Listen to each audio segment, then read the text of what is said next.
Salut Oriska, merci de répondre présent à la boule à facettes. Merci d'être la première nana, la première DJ à venir dans notre nouveau média. Bienvenue à toi. Eh ben merci, je suis très honorée en tout cas d'être la première femme dans ton émission. C'est super sympa d'être là. Avant qu'on découvre tout ton parcours et ce qui a fait la Oriska d'aujourd'hui, tes galères, tes réussites, j'ai une question tout de suite pour toi. Si ta carrière devait avoir un BPM aujourd'hui, elle serait à quelle vitesse là? C'est une bonne question. C'est un seul BPM? Ouais. Est-ce qu'elle est à 140 en ce moment ou elle est plutôt à 108? Ouais, non, elle est à 145. L'idée de la boule à facettes, c'est qu'on retrace ton parcours et pour comprendre qui tu es, on va parler aussi de ton enfance et de tes débuts. J'ai vu que tu étais quelqu'un qui dansait, qui chantait, et pourtant tu dis que t'as pas puisé l'énergie de la musique dans ta famille. Si je me trompe pas, comment t'expliques ça en fait? T'as fait des bonnes recherches. Ouais. Alors, pour expliquer, alors du coup, moi, je suis une enfant très tôt qui fait des choses artistiques. À 5 ans, je fais des spectacles à la maison. Je monte des spectacles, je mets des poupées, des nounours. Je prends aussi des gens en otage. C'est-à-dire que je prends mes parents en otage. Je leur dis, ce soir, il y a un spectacle, il faut regarder le spectacle. Je fais le spectacle. Quand mes parents invitent des gens à la maison et qu'il y a des enfants avec eux, bah, je les embarque dans ma chambre et je leur dis, bon, écoutez les gars, là, il est 21h. À minuit, les adultes, ils vont partir. Il faut que le spectacle soit prêt à 23h. Donc, c'est une obsession. Donc, je suis une enfant qui chante, qui danse, qui fait du piano, qui fait Il y a du de l'art, mais il y théâtre. a un côté scène aussi tout de suite. En fait, je sais pas trop. C'est quelque chose qui est en moi parce que mes parents sont pas du tout là-dedans. Je sais pas d'où ça vient. Sincèrement, je ne sais pas parce qu'il n'y avait pas d'émission, il n'y avait pas de nouvelles stars et tout ça. Il y avait que le truc avec Laurent Boyer là. Comment ça s'appelait Fan 2. Non, Fan 2, c'était pour les artistes. Non, C'est pas. une autre émission où il y avait des artistes qui venaient. Il y avait que ça. D'accord. Mais j'avais pas de stimuli extérieur en gros qui me poussait à faire ça. Donc je sais pas. C'est vraiment en moi. Donc j'ai toujours été très artistique. J'étais une enfant qui était très timide, c'est ça qui est paradoxal. J'étais extrêmement timide. Ouais. Et puis j'étais très sensible. Et je pense que comme j'avais tendance à ressentir les choses un peu fois mille, j'aimais faire des choses comme ça artistiques pour offrir aux gens ce que je pouvais ressentir. Tu vois, faire un spectacle, c'était beau, c'était magique, ça allait toucher en plein cœur. Et ben, je pense que c'était un peu pour ça. Voilà, c'était un peu cette notion-là. Je ne peux pas t'expliquer d'où ça vient, c'est en moi, c'est comme ça. Donc pendant des années, j'ai fait ça. Après, arrivé au collège, mes parents ils m'ont offert un caméscope. Alors ça a été la révolution. Donc je faisais du piano, j'ai commencé le piano à 5 ans. Oui. J'en ai fait jusqu'à 13 ans. Ce que je disais à mes parents, c'est cool, mais apprendre des partitions de gens qui sont morts, ça me saoule, quoi. Avec mes mots d'enfant. Et ce que je faisais, c'est que je refaisais à l'oreille des musiques de publicité. Et donc j'ai eu ce caméscope et j'étais très fan des publicités à l'époque. Les publicités, il y avait beaucoup plus de budget qu'aujourd'hui dans les années 90, fin 90 et tout. Et c'était des chefs-d'œuvre. Et en fait, ce que j'aimais dans la publicité, c'est que c'était de la musique avec de l'image. Et c'était quelque chose de très court, mais de très intense. J'aimais bien en fait cette chose-là. Et je disais, quand j'étais au collège, je disais, voilà, je vais être réalisatrice de publicité. Parce que ça alliait la musique et l'image. Donc j'avais ce caméscope et je passais mes journées, tous mes week-ends, à faire des reportages, des clips, des émissions. Donc j'étais à fond là-dedans, quoi. Mais DJ, c'était pas un métier pour moi à cette époque-là parce que j'en connaissais pas du tout. DJ, c'était pas comme aujourd'hui. Les DJ n'étaient pas starifiés comme aujourd'hui. On les voyait pas. Et à ce moment-là de ma vie, là, j'ai 14 ans. Enfin, je veux dire, je dis pas, je vais être DJ à aucun moment. Je sais pas à ce moment-là. Donc, je suis vraiment dans l'audiovisuel et le spectacle. Voilà, je sais que je vais faire un métier artistique, c'est obligatoire. Ok. Et le piano, c'était qu'est-ce que c'était de la discipline, un jeu pour toi, un refuge C'était pas un refuge, c'était un plaisir. Voilà, je voulais apprendre un instrument. J'avais dit à mes parents, je veux faire du piano. Ils ont été cool. Ils m'ont payé des cours de piano. Ils m'ont acheté un piano. Ils ont été vraiment sympas. J'ai des super parents, vraiment. Et non, je voulais vraiment faire du piano. C'était un instrument qui me touchait énormément. Et voilà, tout simplement, c'était un choix. Et du coup, quand tu vois ce métier de DJ arriver, enfin, dans Comment ton c'est univers à arrivé? toi, qu'est-ce qui te fascine chez les DJ? Alors, c'est arrivé plus tard. Donc, première fois que je vois un DJ, je me souviens, il y avait un Club Med, pas très loin de chez moi. Et dans ce Club Med, il y avait une boîte de nuit dedans, enfin un club, quoi. Et comme c'était assez familial, il y avait des enfants qui pouvaient y aller, et même si tu n'étais pas majeur, tu pouvais y rentrer.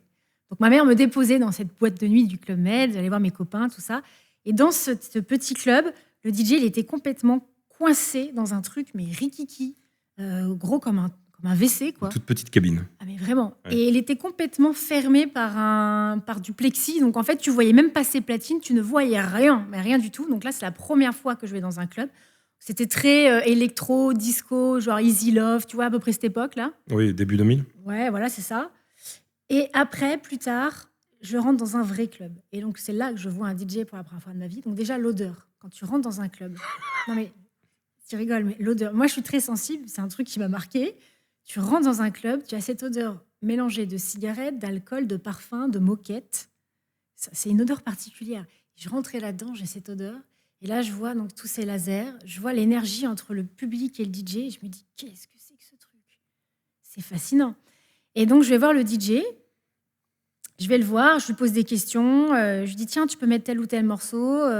Donc, c'est la première fois que je vois un DJ à ce moment-là. Et je me souviens, les mecs, à l'époque, on leur distribuait des compiles, tu sais, pour la promo. Oui, oui. Mais tu avais parfois des titres qui n'étaient pas du tout des titres qui étaient joués en club. Et je me souviens, il y en avait un, il m'avait donné un album de Télépop Musique. Et grâce à lui, j'avais découvert le trip-hop. Parce qu'aujourd'hui, on a plein de trucs de streaming, on peut vraiment voir plein de choses. Mais moi, à cette époque-là, c'était surtout les médias qui faisaient un peu la loi, tu vois, sur la musique, quoi. Et donc voilà, anecdote. Et puis, donc, plus tard, un peu plus tard, 1 an après, donc là, je suis au lycée. Il y a le patron d'un club qui vient me voir et qui me dit ça t'intéresserait pas de travailler au bar? T'es jolie, t'es sympa. Bon, moi, j'étais au lycée, je lui dis ah ouais, super ça. J'aime cet environnement, cette musique, cette énergie, tout ça, le monde comme ça. C'est ouais, l'énergie entre les gens, le public, tout ça. Et donc, je bosse. Donc, je suis toujours en cours, hein, donc je bosse tous les week-ends dans un club. Et c'est là que je demande au DJ de m'apprendre. Je lui dis, on est sur vinyle à l'époque, on n'est pas encore sur les CD. Oui, c'est une autre discipline. Ouais. Et là, je lui dis, je veux savoir, je veux comprendre comment tu fais pour caler un son, comment tu fais. Explique-moi, montre-moi. Et c'est là, en fin de compte, que vraiment, je découvre le métier de DJ. Voilà. Tu démarres, donc tu passes de serveuse à passionnée de musique. Oui, enfin, disons que serveuse, c'était pas un goal. Et ça te crée un... En fait, ça a été une opportunité. C'est-à-dire que moi, j'ai jamais voulu faire ça. Moi, j'étais au lycée. On me dit, est-ce que tu veux travailler dans ce club? Je crois que j'étais en terminale. Je dis, ok, vas-y, super. Bon, j'ai pas fait ça très longtemps parce que tu imagines bien que tu as les cours la semaine et puis tu te couches à je sais pas quelle heure le week-end. Moi, le lundi, j'étais complètement défoncée. Ouais, donc voilà, après, tu as le bac à préparer. Donc, c'était pas forcément évident. Mais ça a été, si tu veux, une opportunité qui m'a amenée vers ce métier. Parce qu'avant ça, clairement, moi, des DJ, je n'avais pas dans ma famille. J'en connaissais pas, moi, des DJ. Tu vois, okay. on l'avait jamais vu. C'est ma question, c'est est-ce que du coup là tu te crées un réseau tout de suite? Ah non. Non, là tu apprends. Mais là je sais même pas que je vais devenir DJ moi plus tard. Non, mais là tu apprends à mixer du coup ou pas? Je lui demande, il me montre les bases et j'ai pas encore de matériel à la maison donc c'est pas évident parce qu'après mon service je m'entraîne un petit peu, tu vois. Et c'est après, donc moi je finis, j'ai jusqu'au bac et je dis à mes parents, voilà, bon, maintenant, moi je veux travailler dans l'audiovisuel, je veux travailler sur des films, je suis toujours dans ma réalisation de films. Hein, plutôt cinéma. Ah ouais, non mais moi j'étais à fond là-dedans, hein. Ça avec la musique. Parce que pour moi, DJ, c'était pas un métier. Je le répète encore et encore, ce n'était pas un métier. Aujourd'hui, les jeunes voient ça sur les réseaux sociaux, c'est des stars, c'est des demi-dieux, c'est des icônes. À ce moment-là, les DJ, c'est des mecs qui sont cachés, on ne les voit pas. Il y en a quelques-uns qui font des prods et tout, mais c'est pas comme aujourd'hui. C'est pas du tout pareil. Enfin, pour moi, c'est pas un métier. Bref. Et donc, du coup, ce qui se passe, je dis à mes parents, bon, je vais partir à Paris. Alors, je faisais du théâtre à côté et j'avais rencontré sur des tournages, je faisais pas mal de tournages de films, j'avais rencontré des équipes et donc j'avais fait ami avec des gens. Ah, t'as tourné dans des films? Ouais, j'ai tourné, j'ai travaillé sur des réalisations de films aussi avant. Et donc, j'avais trouvé cette équipe-là et donc je partais avec eux un peu en stage, quoi. J'apprenais sur le tas parce que mes parents me disaient, écoute, on veut bien ton bien-être, on te laisse faire les choses. Ouais. Bon, on est un peu inquiet quand même pour toi, mais on veut que tu sois épanoui. Donc, on te laisse y aller, mais on ne pourra pas te payer une grosse école comme Louis Lumière, ça coûte affreusement cher. Donc, vas-y, fais ton expérience, apprends sur le tas, vas-y. Donc, je suis là avec ces gens, tout ça. Et puis, pendant cette période-là, ça dure 1 an ou 2, je rencontre des DJ. Donc, je rencontre des DJ. Donc, j'avais déjà un pote à l'époque qui m'avait quand même appris un peu sur vinyle, donc j'avais quand même des notions. Et là, en fait, je me mets un peu plus dans le DJing à ce moment-là. C'est-à-dire que ça devient une passion, j'en fais beaucoup. J'ai du matos à la maison, donc je commence à mixer. Et puis, on arrive à peu près à la période où les podcasts... Oui, t'enregistres des podcasts? J'enregistre des podcasts, Ouais. fameux podcasts. Alors, je sais plus si c'était avant ou après la période de Sébastien B live, là, tu sais, Oui, qui était... House from Ibiza. Ouais. Et Je tu sais les pas si publies c'est- où, du coup, tes podcasts? Mais en fait, à cette époque-là, on est sur la fin de MySpace, Ouais. début SoundCloud? Facebook. Je sais même pas si SoundCloud ça existe à ce Je moment-là. crois, ouais. Peut-être, possible. J'ai un trou de mémoire, mais je sais que c'était fin de MySpace. Mais Et j'ai des peut-être gens qui écoutent le truc, on quoi. les téléchargeait même, les podcasts, peut-être en MP3 quelque Télécharger, part. Ouais. télécharger. Donc moi, à ce moment-là, moi, je suis Donc, toujours... t'enregistres chez toi? Ouais, mais moi, c'est pas mon métier. C'est une passion. Je me dis pas une seule seconde que je vais faire ça, que ça va être mon métier. Ouais. Moi, je suis encore dans mon délire d'intermittent du spectacle, avec la publicité, l'émotion dans l'image, dans la musique. Voilà, moi, c'est ça pour moi. C'est ça que... Voilà. Et ces bases sont tellement importantes pour le métier qu'on connaît aujourd'hui. Oui, c'est Et, vrai. et sans savoir, tu crées une base qui est extraordinaire, peut-être Et- pour gérer ton image aujourd'hui. Peut-être, après, c'était vraiment pas calculé. C'était vraiment, je faisais les choses avec le Ouais. cœur, parce que c'était vraiment quelque chose que je voulais faire depuis que j'étais petite, quoi. Et là, tu rencontres un booker, quelqu'un qui est dans l'événementiel, qui va Exactement. te proposer de faire des dates. Ouais, alors donc là je fais mes podcasts, je suis à la maison, donc j'apprends sur vinyle. Ouais. Donc moi j'ai appris comme ça, j'ai appris toute seule. Donc j'ai quand même des potes qui m'ont montré. J'avais un pote dans le hip-hop et un pote dans l'électro. Donc celui dans le hip-hop, il mettait du scotch, il me faisait faire du passe-passe. Il m'a appris un peu comme ça. Tu sais scratcher? J'ai appris un peu en scratchant, ça fait longtemps que je l'ai pas refait. Ouais, ok. Mais j'ai appris sur vinyle. D'ailleurs, Ouais. ce serait intéressant de refaire sur vinyle avec... y a rien. Il y a rien. C'est-à-dire que aujourd'hui, avec les patines d'aujourd'hui, en fait, il y a tellement de choses. C'est comme l'aide à la conduite, en fait. C'est comme les voitures d'aujourd'hui avec boîte auto, aide à la Ouais. conduite. Mais quand tu commences sur vinyle, t'as rien. Tu vois. Et ce serait intéressant. Donc, j'avais pris comme ça, vraiment de base. Et après, à apprendre à caler le son. Donc, j'ai mis quand même 3-4 mois. Tu vois, 3 mois à m'enfermer, à savoir caler, tu vois. Tu avais déjà des bases musicales avec le Oui. piano. Donc, tu savais ce Oui, que c'était oui. une mesure, Ouais, pour moi, des temps. c'était un prolongement. C'est-à-dire que c'était comme apprendre un instrument. Tu vois, moi, je le voyais comme ça. C'était en détente. Comme je faisais du piano, c'était en détente. Et là, tu commences à faire des dates, alors. Ce mec vient me voir et me dit écoute, Oris, je vais te booker. Je dis me booker? Mais où? Je suis personne, tout le monde s'en fout. Et il me dit mais si, mais tu te rends pas compte. Alors, il faut quand même remettre les choses dans le contexte c'est qu'à ce moment-là, il n'y a pas de nana dans les clubs mainstream. Ouais. Tu as des filles qui sont présentes, Miss Kittin, Paulette, mais c'est des soirées très underground à Paris, tu vois. C'est quand même des endroits qui sont assez fermés. Mais tu n'as pas de filles dans les clubs mainstream ailleurs. Il n'y en a Ouais, bien pas. sûr. Et donc, il me dit ça. Je dis OK, vas-y, feu. Donc, je fais ma première date. Je me souviens, c'était pour le 21 juin. Je pars en Corse. Je fais ma première date dans un petit club à côté d'un hôtel, je crois. J'étais en stress, pas possible. J'avais pris un petit carnet. J'avais marqué tous mes titres que je voulais jouer dans la soirée. Enfin, c'était vraiment le début. J'étais oh là là là là. Et puis, donc, de fil en aiguille, je fais des dates, 1 date, 3 dates, 4 dates. Et puis, ça commence à prendre vie, quoi. C'est-à-dire que je commence à gagner ma vie plus en étant DJ qu'en étant sur mes tournages, en fait. Oui, en Donc, étant intermittent du spectacle. Ouais, donc en fait, c'est comme si que la vie s'était alignée pour ça, tu vois. C'était une passion, mais pour moi, c'était pas mon métier, mais c'était aligné pour ça. Donc je continue. Et donc voilà un petit peu comment ça s'est passé, comment je suis rentrée, quoi. Et tu commences par des petits clubs, du coup, des petites complètement. dates.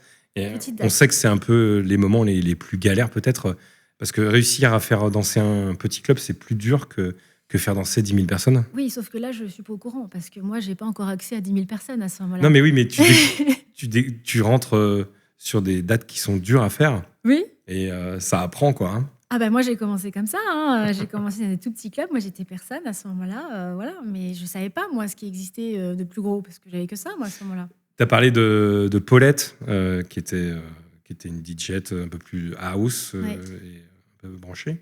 Et au même moment, il y a un peu une période où il y a des DJ seins nus qui mixent, C'est vrai. où les femmes se sexualisent un petit peu. Exactement. Ouais. Comment tu vis cette période, toi? Alors, Qu'est-ce que t'en as pensé et qu'est-ce que tes proches en ont pensé aussi? Alors en fait cette période, j'ai un peu du mal à la situer. Je sais pas si elle arrivait vers 2010 ou si elle était un petit peu avant. Ouais, c'est 2007-2008. Alors c'est vrai que moi à cette période-là, j'étais pas du tout dans ce délire-là parce que j'avais pas pris cette direction-là du tout. Et oui, juste, j'ai posé cette question, mais il y a des nanas qui étaient très fortes dans ce qu'elles faisaient. Oui. Mais c'est vrai qu'elles mixaient seins nus. Oui. C'est un petit peu hypocrite, en fait, quelque part. Parce que, en gros, le système des clubs n'était pas vraiment ouvert aux nanas. Ouais. Moi, quand j'ai commencé dans les clubs, je me souviens très bien, c'était pas évident. Parce que les résidents, ils étaient un peu plus âgés que ceux qu'on trouve maintenant. Parce que c'est vrai qu'aujourd'hui, il y a beaucoup d'écoles de DJ. Donc, les mecs, ils ont 20 ans, ils sortent de là, ils sont tous résidents. Alors qu'avant, les mecs, ils avaient 35, 40. Enfin, tu vois, ils avaient quand même roulé leur boss. C'était pas pareil. Quand ils arrivaient et qu'ils voyaient une nénette de 20 piges qui se pointait, ils disaient, alors, c'est quoi? C'est une enfume, c'est quoi? Elle est là parce qu'elle est jolie, elle est là parce qu'elle s'est mixée, c'est quoi le vraiment, t'avais tout approuvé, quoi. Ah, mais moi, c'était comme ça tout le temps. Ouais. Mais j'étais même pas seins nus. Et effectivement, il y avait aussi cette espèce de forme où il y avait beaucoup d'hommes dans ce milieu. C'était assez fermé pour les femmes. Et c'est un peu hypocrite parce qu'on a un peu ouvert les portes aux femmes en leur disant, venez, vous êtes sexy, vous êtes attractive, et si vous êtes comme ça, on vous prend parce que c'est joli à regarder. Mais après, ce qui a été paradoxal, c'est que toutes ces nanas-là qui sont rentrées dans ce système un petit peu sexy, on leur a un petit peu craché au visage en leur disant, oui, bon, tu m'as comprise, quoi. Oui, ça s'est ringardisé, quoi. Ouais, mais tu vois, on leur demandait d'avoir cette position un peu sexy, de mettre en avant le côté très sexy de la femme. Et après, à côté de ça, c'était quand même aussi quelque chose qui était un facteur de non-qualité. Enfin, je sais pas comment t'expliquer. Ouais, je comprends. Tu vois, et puis au fil du temps, quand on avançait dans le temps, dans le monde du DJing, on s'est rendu compte que les femmes se sont vachement masculinisées. Ah non, pas de jupe, attends, des trucs larges et tout. Faut surtout pas que je sois sexy, parce que si je suis sexy, je ne suis pas quelqu'un qui va être prise au sérieux. Tu vois ce délire qui s'est instauré? Ouais. Donc c'est un peu hypocrite quelque part, je trouve. À quel moment tu t'es dit, ok, là ça y est, ça marche pour moi, je commence à être connue? Je suis passée par plusieurs étapes, quand même. Je suis passée par plusieurs étapes, parce que donc, moi, je fais cette période-là pendant 1 an ou 2. Je fais ces petits clubs-là. Donc, je commence à mixer un peu dans des petits clubs. Et puis, à un moment donné, je me dis, bon, il faut que je prod. Il faut que je fasse des prods. Parce que DJ, c'est cool, mais on est quand même dans un monde, dans une industrie où, en fait, on fait plus de choses pour les DJ producteurs que pour les DJ. En tout cas, si tu veux passer des paliers... Quand tu mixes en club, c'est important aussi d'avoir des disques. Ouais, sauf qu'aujourd'hui, c'est obligatoire, mais à cette époque-là, c'était pas obligatoire. Parce que DJ et producteur, c'est 2 métiers différents. Et ça, les gens ne le disent pas, mais c'est complètement 2 métiers différents. Et des fois, tu as des producteurs, qui sont de base des producteurs qu'on force à être DJ, et des DJ qu'on force à être producteur. Donc toi, tu commences derrière les platines, finalement. Moi, je suis DJ de base. Je suis pas productrice. Alors, je suis musicienne, mais je suis pas productrice sur MAO et tout ça. De base, je suis DJ. Et je me dis, bon, il faut que je fasse des choses. Donc, j'avais besoin d'avoir des bases aussi. Il fallait que j'apprenne avec des copains et tout qui savaient déjà gérer les logiciels, la MAO, tout ça. Et à ce moment-là, donc, je commence à faire des choses. Et donc, je crée un morceau avec 2 copains qui étaient donc Some People de base. Et donc, ce morceau-là, au départ, il a une forme où, en fait, c'est à peu près la même instru, sauf que on n'a pas le même vocal dessus. On a un vocal, en fait, qui s'apparente à du LMFAO, on va dire. On va faire le tour des maisons de disques, on va présenter ce projet, et pendant 1 an, les maisons de disques nous disent oui, bon, non, alors ça correspond pas trop à ce qu'on connaît déjà. Ouais, c'est dur de se faire signer quand on connaît pas et en fait, nous, l'industrie musicale. On est des gamins. Moi, j'ai 20 ans, les garçons, ils ont quoi 20, 23, 24, 25 grand max. On est des enfants, quoi. Eux, ils sont que producteurs, eux? Ouais, il y en a un, il est que producteur, l'autre, il est un peu DJ producteur. Enfin voilà, on est un peu au même stade, on veut faire le truc, mais en fait, on le fait avec le cœur. Quand on se dit pas, tiens, on va faire un truc qui va fonctionner, on fait ça parce qu'on a envie. Et puis, donc, c'était un petit peu trop novateur. Et là, on comprend qu'il y a un cahier des charges, en fait, dans l'industrie musicale. On comprend que finalement, les musiques, on peut pas les proposer comme ça. Il faut qu'on remplisse des cases, il faut que ça corresponde à telle ou telle chose. Ça répond à une demande. C'est ça. Et donc, je fais ce projet-là. Et donc, ce projet pète. Alors après, il y a plein de choses qui se passent avant d'en arriver là. Mais ce projet fonctionne. Et là, à partir de là, je passe des paliers. C'est-à-dire que je passe des caps, quand même. Je passe des caps, je me retrouve à mixer dans des plus gros clubs. Je me retrouve à mixer dans d'autres pays. Voilà, donc là, je passe un cap par rapport à ce que je suis avant, grâce à la production. Il s'appelait comment, ce projet ? Le projet Ocean Drive.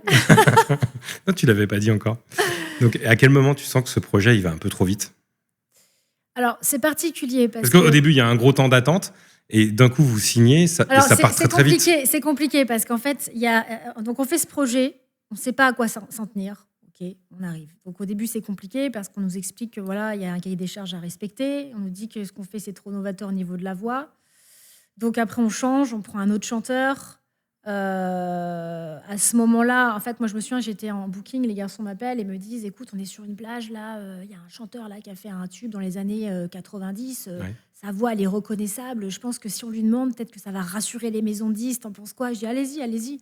Propose ça à ce fameux chanteur. Et lui, donc, il leur dit, écoutez, ouais, il n'y a pas de souci, mais à condition qu'on signe sur mon label. Ok. Voilà, donc nous, ok, signe sur ton label si tu veux.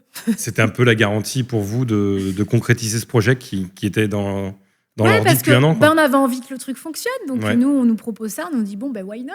Allons-y. Donc on signe sur son label. Et puis le problème, c'est que ça avance pas plus que ça en fait. Et là, on se dit, il nous faut un producteur. Il nous faut des gens dans cette industrie musicale qui appuient sur les boutons, quoi. C'est atroce, mais c'est ça. Il nous faut des puissants. Il nous faut des gens comme ça. Et Des là, gens qui ont déjà fait des tubes. des gens qui ont déjà fait des tubes, des gens qui sont dans l'industrie, des gens qui travaillent déjà avec des grosses majors. T'arrives pas comme ça, tu balances pas ton titre et ton titre, il est sur toutes les télés, toutes les radios du jour au lendemain comme ça. Non.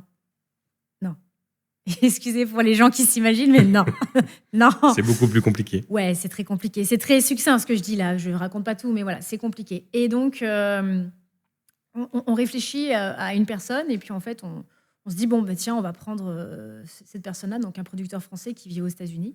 Donc je pars aux États-Unis, je vais voir le gars, donc on tourne un clip.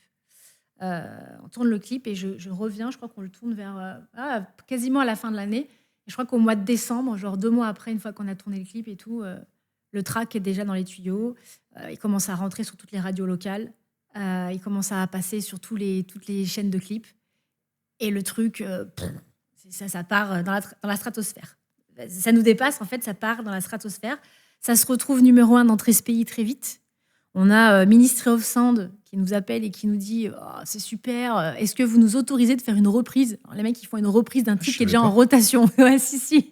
Le truc était en train de péter en France.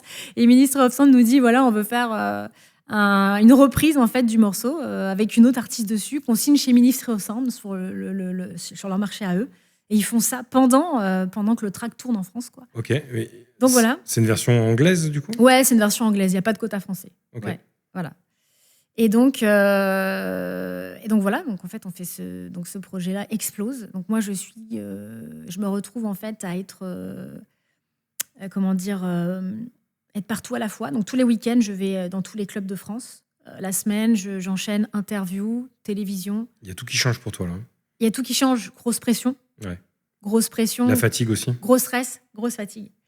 Et tout va très vite. Tout va très vite. Et en même temps, c'est drôle, tu vois. Je vais en reparler par rapport à ce qu'on a dit tout à l'heure avec ce délire des nanas. Mais même quand j'étais sur ce projet-là et que j'arrivais dans les clubs, j'avais toujours ce regard de se dire, bon alors c'est quoi? C'est un produit? C'est quoi? C'est mixé? C'est pas mixé?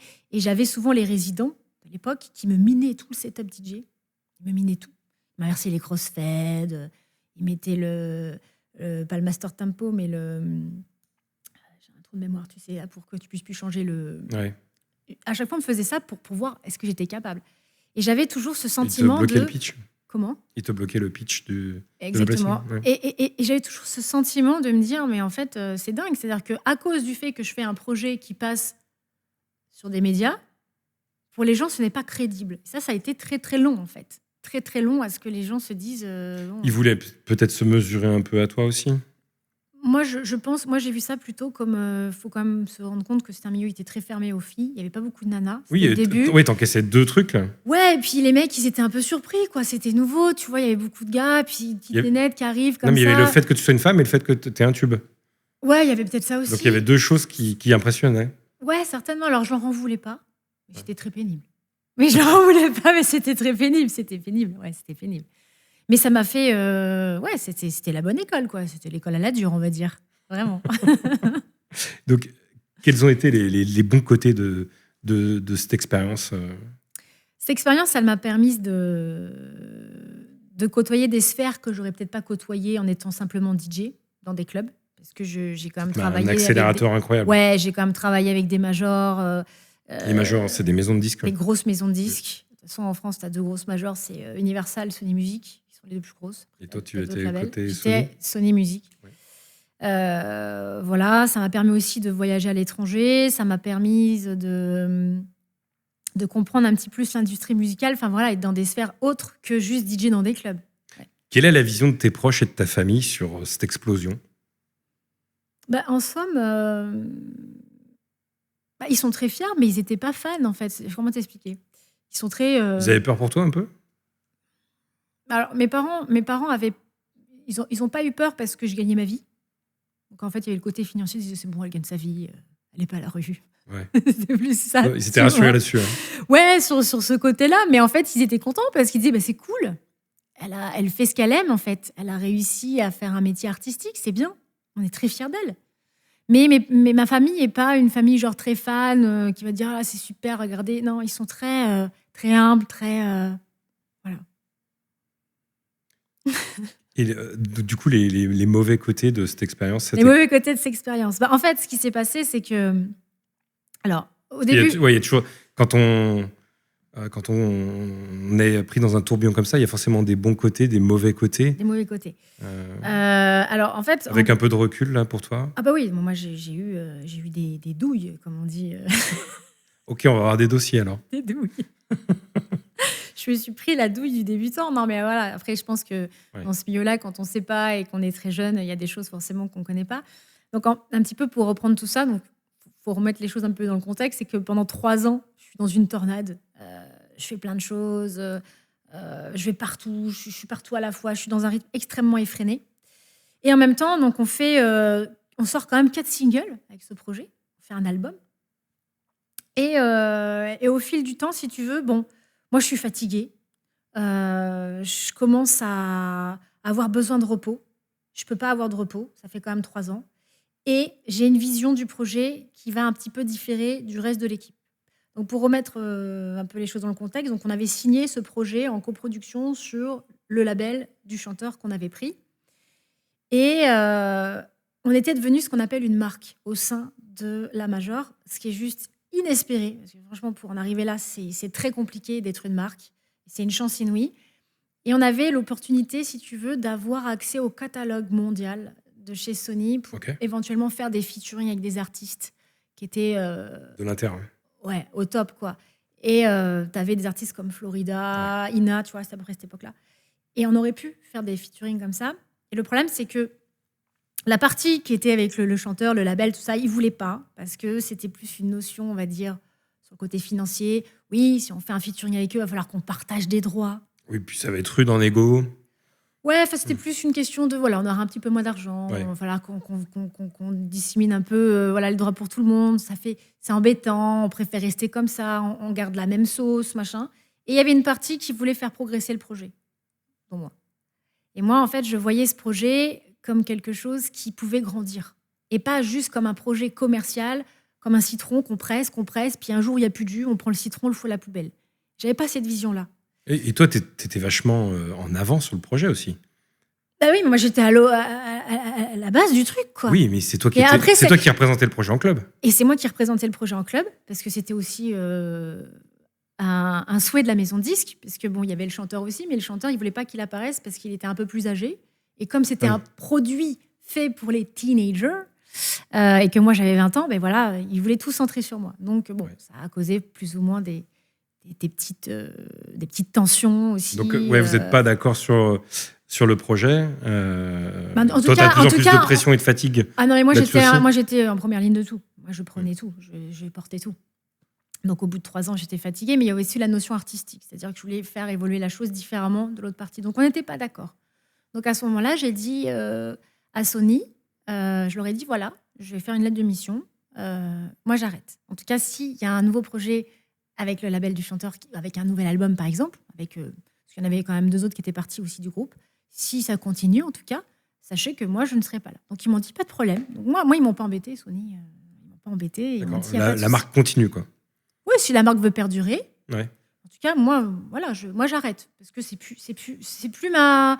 Je me retrouvais plus dedans. Oui. Et puis même, au final, tu sais, quand tu fais un projet et que tu sais pas tout ça, et qu'on t'explique que dans l'industrie musicale, il faut que ça corresponde à un cahier des charges, du quota français, que ça soit pas trop compliqué, que ça soit simple, que si, que là. On peut expliquer le quota français? Ça dénature un petit peu, si tu veux, le truc de base. Mais en même temps, si tu ne fais pas toutes ces choses-là, tu ne rentres pas parce que c'est une industrie, il faut que ça soit comme ça. Je crois qu'on l'a déjà expliqué dans un précédent épisode, mais je le redis, c'est le quota français, en fait, c'est une partie de ta musique qui doit être chantée en français. Avec un nombre de mots précis, un nombre de mots à respecter, je sais plus Et un exactement. pourcentage sur les paroles qui doit être français. Ouais, je crois que c'est au nombre de mots, je vais pas dire de bêtises, je crois que c'est 50, pas 50 mots. Mais et les radios sont obligées de jouer un certain nombre de titres français. C'est ça, c'est-à-dire que les radios, en fait, il y a une loi qui oblige la radio à jouer ce qu'on appelle du quota français. Voilà. Et donc, je pense que c'est une stratégie aussi, quelque part, tu vois, de se dire, bon, ben voilà, il y a cette loi-là, donc si vous faites du français, vous allez rentrer dans le quota français. Et donc, en fait, le projet, il prend une direction de... On fait du quota français alors que toi, tu as envie de faire des choses qui sont plus grandes. C'est pas ça, c'est que moi, de base, mais moi, quand j'ai commencé ce projet-là, je ne m'attendais pas à ce que ça parte dans cette direction-là, mais c'est surtout que moi, j'étais plus dans une optique un peu plus underground, parce que moi, mes idoles, moi, j'aimais Justice, Daft Punk. Quand j'ai commencé à mixer, c'était Dave McCullen, You're My Beach, Milo, Dr. Pressure. Plus ce côté French touch, tu vois, digitalisme, et moins hyper commercial. Donc, c'est vrai que là, ça prenait une tournure où moi, je me retrouvais plus. En tout cas, j'étais super contente d'avoir fait ça, mais hyper contente. J'avais besoin de me reposer, puis j'ai surtout envie d'offrir autre chose, parce que moi, j'avais envie d'offrir autre chose. Et du coup, donc, j'arrête. Je leur dis, voilà, j'ai besoin de me reposer, je fais cette lettre de mission. Bref. Donc après, je ne sais pas ce qu'ils font, de leur côté. Moi, de mon côté, donc, je travaille sur un nouveau projet. Et puis, en fait, je me rends compte que je galère parce que je ne peux pas signer mon projet, parce qu'en fait, j'ai signé en fait, un contrat à tiroir. Alors ça, je ne le sais pas tout de suite, parce que je l'ai appris plus tard. Qu'est-ce que c'est un contrat à tiroir? Un contrat à tiroir. Contrat de douille. Un contrat qui te bloque? Un contrat, en fait, c'est-à-dire que c'est un avocat qui me disait ça. Un contrat à tiroir, en gros, quand tu casses une clause, en fait, il y a un tiroir qui s'ouvre avec une nouvelle clause à l'intérieur, surprise. C'est ça, un contrat à tiroir. D'accord. Donc, le fait que moi, au bout de 3 ans, j'avais voulu retirer du projet, sur ce contrat, en gros, moi, après, c'est comme ça, c'est le jeu. Moi, j'étais très contente pour eux qui continuent. Mais c'est surtout que là, ce qui s'était passé, c'est qu'on me bloquait. C'est-à-dire que je n'avais pas le droit de sortir un titre pendant 7 ans. Donc, j'avais déjà fait 3 ans et demi. Mais il me restait 3 ans et demi, 4 ans. Donc, impossibilité de sortir un track. Tu ne pouvais pas faire de prod? Non. Je me dis, bon, c'est pas grave. Je vais continuer à aller dans les clubs, je vais faire ce que j'aime, je vais aller mixer. Sauf que là, je me retrouve à un autre problème. Je me retrouve dans un autre problème. C'est que le projet, lui, continue de leur côté. Donc, les mecs continuent. Ils font un premier single qui ne rentre pas en radio. Ça vivote un peu. Et après, ils font un track qu'ils arrivent à rentrer en générique d'une émission de télé-réalité. Donc, ça revient un petit peu. Et là, en fait, ils partent dans une tournée club. Bon. Donc, moi, j'ai des patrons de club qui me disent « Je vais pas te faire, Horis, je vais pas te faire mixer parce que, t'es quand même passé le week-end dernier chez mon concurrent. » Je dis « Comment ça, chez ton concurrent ?» Je vais passer chez ton concurrent. « Mais si, t'es venu et tout avec le chanteur. » « Mais c'est pas moi !» Ah, ok. Et donc là, je me retrouve. Il y a une vraie confusion entre Horiska et le projet. Parce qu'en plus de ça, pour renforcer le truc un peu dans l'industrie, c'est que comme moi, étant partie et ayant fait les clips et étant quand même vraiment mise en avant et l'image du projet, il n'y avait plus la tête d'Horis. Donc qu'est-ce qu'ils ont fait? Ils sont allés chercher une petite fille, une petite nénette qui était blonde. Ils lui ont dit, bon, on va te faire une frange, on va te teindre en brune, et puis tu vas venir avec nous sur les showcases, et puis tu vas chanter derrière un micro, et puis voilà, il faut que ça crée l'illusion, parce que clairement... Et donc, si tu veux, ça portait confusion, et moi, en fait, ça me bloquait. Donc, j'étais bloquée d'une part par ce fameux contrat où j'avais pas le droit de sortir de track pendant 3-4 ans, et en même temps, en fait, ils voulaient clairement ma mort, quoi, tu vois. Et je pouvais pas les mixer dans les clubs parce que les mecs me disaient, non, j'ai mon concurrent qui t'a fait la semaine dernière, alors que pas du tout. Donc là, pendant 2-3 ans, ça a été compliqué.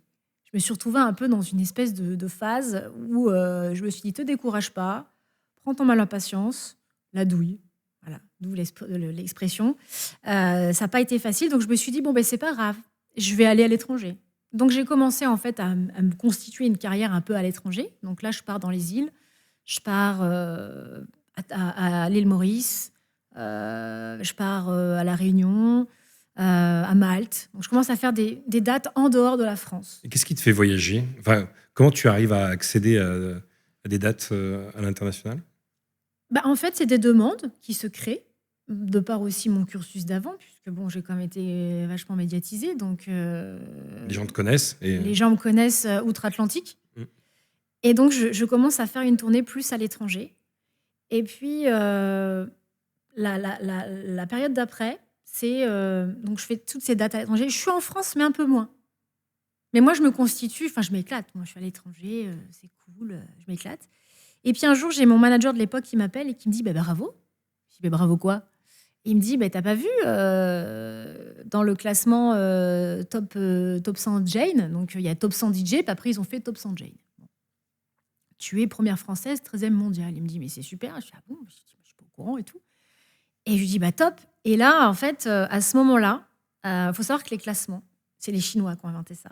Parce que les Chinois ne bookent pas de DJ qui ne sont pas dans des classements.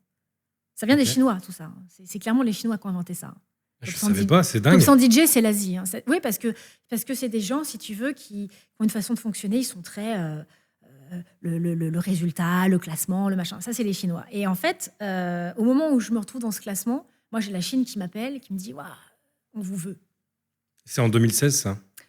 Ouais, peut-être c'est ça. Ouais, ça doit être ça, au niveau des dates. J'ai un peu, des fois, du mal à resituer, mais ça doit être ça. Et donc, du coup, on vous veut. Un petit peu avant 2016, un petit peu avant.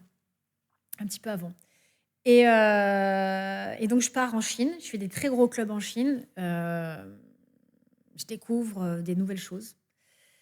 Je pars aussi au Mexique, où là, je me retrouve sur des festivals comme le Medusa, enfin des trucs colossaux. Avec des stages, tu te dis, mais waouh! Des stars internationales. Des stars internationales. Et donc, en fait, je pars vraiment à l'étranger, à fond les ballons. Et je suis un peu moins présente en France. Mais en même temps, voilà, j'avais besoin de ça aussi parce que j'avais besoin de couper, parce que j'avais tellement été médiatisée dans un truc dans mon pays que j'avais pas le droit de faire autre chose que ce truc. Tu vois ce que je veux dire? Oui, tu étais dans un projet. Ouais, mais ok, c'est bien, je suis dans un projet. Tu étais enfermée dans ce projet. Oui, et c'était terrible. Tu étais enfermée avec ton contrat, et tu étais enfermée aussi dans l'image. Mais complètement, surtout dans l'image. Et ça, c'était terrible parce que moi, j'avais d'autres choses à offrir. Et donc, à ce moment-là, musicalement, moi, je pars un peu dans la bass house aussi. Je pars dans la bass house. Parce qu'on a eu le DM juste avant, mais après, quand on a eu un peu la trappe, la bass house, la future bass, quand DJ Snake est arrivé, qui était numéro 1 mondial, en fait, il a apporté un peu ce courant, tu vois, de la trap musique, au sens large. Et donc, moi, j'étais dans la bass house. Et puis, donc, après cette période-là, je suis nominée au Energy DJ Awards. À Monaco. À Monaco. C'était génial, ce truc. D'ailleurs, ça n'existe plus. Tu avais tous les plus grands de ce monde qui étaient là. J'étais avec Chainsmokers, que ce soit, je sais pas moi, t'avais David Guetta, Bob Sinclair, les Français qu'on connaît, t'avais Martin Garrix, c'était une dinguerie. Et donc je vais là-bas, je suis nominée là-bas, et je gagne le... c'était quoi? C'était révélation féminine de l'année, je crois. Un truc comme ça. Et en fait, moi, je ne m'y attends pas du tout. Et ce jour-là, il faut savoir que dans la même édition, il y a Nervo qui est nominé. Donc moi, pour moi, c'est pas moi qui gagne, c'est Nervo. Parce que moi, j'ai une vision de DJ. Parce que moi, je regarde Tomorrowland, je vois ces deux Australiennes qui sont dans des labels, dans des sphères, en fait, très festival à l'étranger. Donc ça te pour paraît moi, loin un peu? Non, mais pour moi, elles sont au-dessus parce qu'elles ont un entourage qui est une grosse artillerie, mais dans le festival. Moi, j'ai eu une grosse artillerie dans l'industrie musicale mainstream. Elles sont dans ce truc du festival, tu vois. Et toi, tu as démarré par les clubs? J'ai démarré par les clubs, ouais. Et je me dis, c'est elles qui vont gagner. Sauf qu'en fait, à ce moment-là, ce que je me rends pas compte, c'est qu'on est en France et que moi, je connais Nervo, mais les gens, ils connaissent pas Nervo parce qu'on est au début de Tomorrowland et tout. Sûr. Sauf que les gens, ils se sont tapés au Risca pendant 3 ans à 8 fois jour sur toutes les radios de France et avec ma tête à la télé. Et donc, les gens votent pour moi et je gagne ce prix. Et là, je suis un peu sur les fesses. Déjà, j'avais préparé 0 discours. On m'a dit, t'as préparé un truc, au cas si tu gagnes. Je dis, mais je vais pas gagner, moi. T'as pas été prévenu que t'allais peut-être gagner? Ah mais non, mais c'était avec un huissier et tout. C'était pas un truc, c'était pas du bipicha. Enfin, c'était non, mais hyper sérieux. Pour te préparer, personne t'a dit prépare quelque chose parce que si tu gagnes. Si, on m'a dit t'as préparé un discours. Mais moi, dans ma tête, je vais pas gagner. Moi, il y avait Nervo. Pourquoi faire? Je vais pas gagner, moi. Non. Et là, on m'a dit, Risca, J'arrive sur scène, je dis « Ah mince, bon, ben merci beaucoup, merci un tel, merci ». Et à ce moment-là, quand je gagne ce truc-là, je me dis, c'est même pas ma victoire en fait, je vois pas comme ça. En fait, pour moi, c'est la victoire des gens, des fans qui me suivent. Des gens que j'ai connus, qui m'ont connu sur ce projet-là, mais qui sont encore avec moi aujourd'hui, qui me soutiennent et qui me suivent dans ma carrière. Ouais. Moi, ce prix-là, je le vois comme ça. C'est pas un prix pour moi. Pour moi, c'est mon prix avec ma communauté. Tu vois. Et c'était un énorme cadeau, donc j'en gagne 2 comme ça. 2 années de suite. 2 années de suite. Ouais. C'est une dinguerie. Donc c'est super. Et donc l'aventure énergie commence à ce moment-là ou elle a déjà commencé? Après. Alors, ça c'est lunaire d'ailleurs. Je suis en train de tourner un clip parce que j'avais signé un projet chez Happy Music, je me souviens. Bon. Et je fais le clip de ce projet, je suis dans le sud de la France. Je rentre à l'hôtel pour me changer. Là, j'ai mon téléphone qui sonne, donc numéro inconnu. Je connais pas, je décroche. Et là, j'entends bonjour, oui, c'est Morgane Serrano au téléphone. Voilà, je suis directeur des programmes d'énergie. Est-ce que tu peux venir dans mon bureau demain? Je dis demain, non, mais mardi, oui. Parce que moi, j'étais en plein tournage. Et là, je me dis, mais comment il a eu mon numéro, cet homme? Donc, je me dis, c'est lunaire. Donc, du coup, le mardi, enfin, je ne sais plus quel jour, je vais donc dans le 16e à 22 rue Boileau à Énergie. Donc, j'arrive dans le bureau. Et là, il m'explique que donc, il a été directeur des programmes chez Fun Radio à l'époque d'Ocean Drive, qu'il a rentré le morceau en premier, parce que Fun l'avait rentré avant Énergie. Il te connaît bien déjà. Parce qu'Énergie rentre toujours tout. Une fois que c'est un tube, ils prennent pas le risque, c'est Hit Music Only. Donc ils l'ont rentré presque 1 an après. Ah ouais? Ouais, ça a été en fait, Énergie, c'est la dernière radio qui te rentre généralement. Quand Énergie te rentre, c'est bon. C'est parce que toutes les autres avant ont fait le travail. Okay. Les locales et les autres. Et il me dit voilà, j'aime ce que tu fais, je t'ai vu arriver, t'as beaucoup de gens qui te suivent, ce que tu fais c'est propre. Et j'ai envie de collaborer avec toi, j'aimerais te proposer un créneau d'une heure dans l'émission Énergie Extravagance, et puis c'est cool d'avoir une fille, est-ce que tu acceptes? Bah, moi, franchement, on arrive, on me dit ça, je dis bon bah oui, bah, vas-y, feu, j'accepte. C'est comme ça en fait que je suis rentrée. Ils sont venus me chercher. Voilà. Incroyable. Ouais, c'est lunaire. T'as beaucoup de... Enfin, tu te l'es créé certainement, mais tu as beaucoup de chance tout au long de ton... J'ai de la chance, de la malchance, j'ai de la chance, de la malchance. Je pense qu'il y a un karma, ouais, je pense que... De toute façon, je pense que dans la vie, en vérité, je pense que les choses sont écrites. C'était comme ça, c'était destiné. Regarde, moi, je voulais être réalisatrice de pub. Mais la destinée t'a dit non, tu feras pas ça, Oriska. Tu vas être DJ. Enfin, tu vois ce que je veux dire? C'était une passion. Pour moi, c'était pas un métier, c'était une passion. Ouais. Et les éléments ont fait qu'il y a des choses qui se sont embriquées les unes dans les autres, qui m'ont emmené là, des rencontres. C'est vrai que ce garçon, s'il n'était pas venu me booker, peut-être que voilà, je n'aurais pas fait tout s'est embriqué. Enfin, tu vois? Et ça t'apporte quoi d'être sur un monstre comme Énergie, quoi?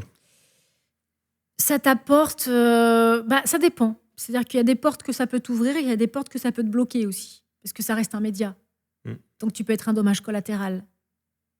Par exemple, si demain tu fais un festival... Ça te met une nouvelle étiquette. Et ça te met une nouvelle étiquette. Et ça, alors, justement, je vais rebondir sur un truc, sur ce que tu dis qui est très intéressant. C'est vrai que, par exemple, tu vois, moi, des fois, on me dit ah ben tiens, je n'osais pas forcément te booker sur ce festival-là parce que j'avais un petit peu l'a priori de me dire que, vu que tu travailles avec cette radio... Alors, moi, je ne me considère pas comme salarié de la radio. Moi, j'interviens 1 fois par mois ou j'ai un mix par mois. Je ne suis pas, moi, tous les samedis soirs. Hein. Tu vois, je viens comme ça 1 fois par mois, c'est tout. Et on me disait, j'avais peur que ce soit trop radio, trop commercial, trop ci, trop ça. Et en fait, le mec me dit, mais en fait, c'était démentiel, c'était vachement bien, t'as un vrai univers et tout. Donc oui, ça peut t'enfermer dans une case, comme j'ai pu être enfermée avec Ocean Drive, c'est vrai. Mais ça, malheureusement, voilà, il faut savoir jongler, tu vois.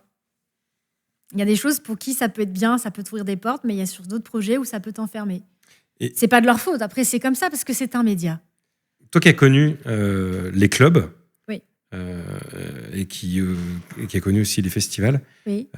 Je voulais te parler de préparation. Quelle est la différence de préparation? Comment on se prépare un set en club et comment on se prépare un set en festival? Quelles sont les différences? C'est complètement différent. Alors, c'est vrai que moi, j'ai un peu cette double fonction parce qu'on m'appelle sur des festivals et on m'appelle dans des clubs ou dans des projets un peu plus familiaux, grand public.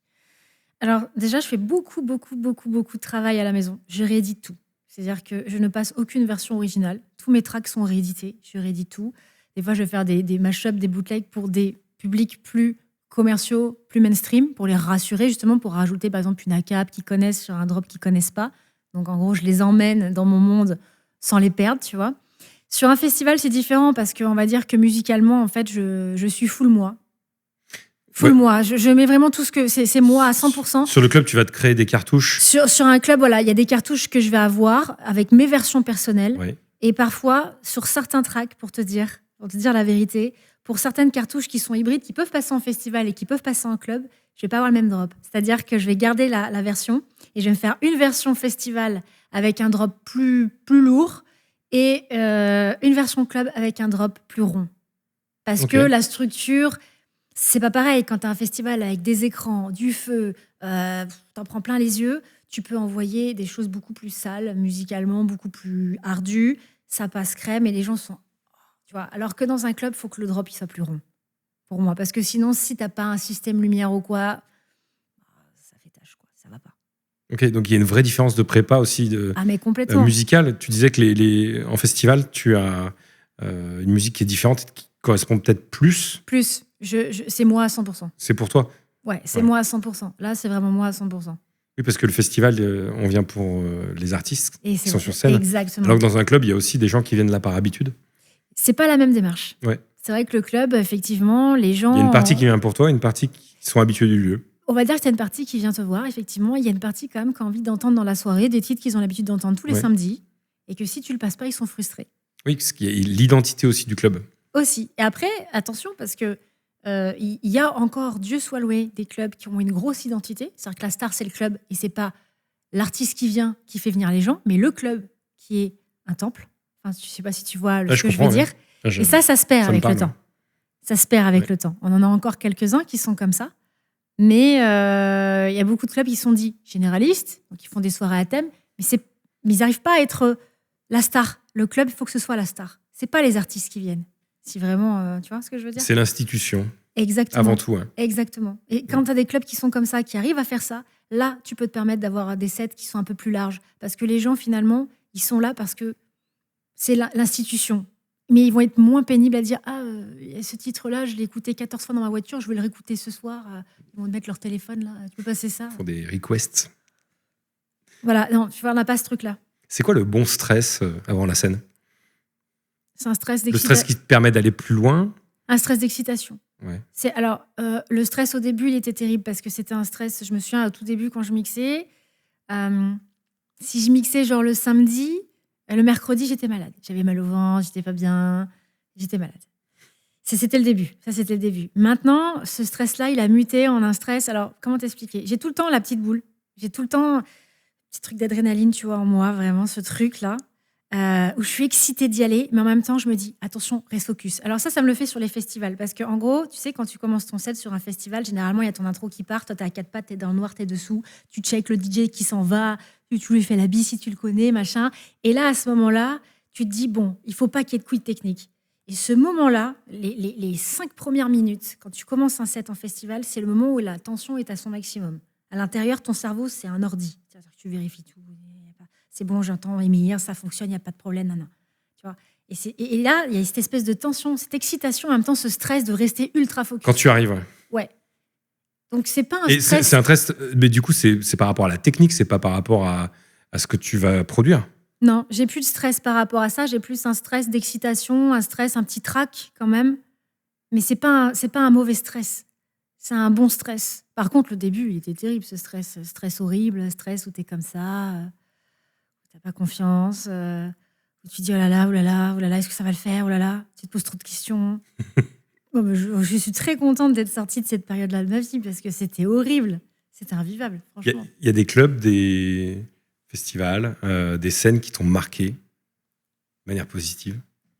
J'avais fait le MF, je me souviens. Tu l'as fait en quelle année, le MF? Je sais plus, 2015, je crois, il me semble. J'avais mixé au début. Ouais. De la main stage. Je me souviens, ça m'avait marqué. En après-midi?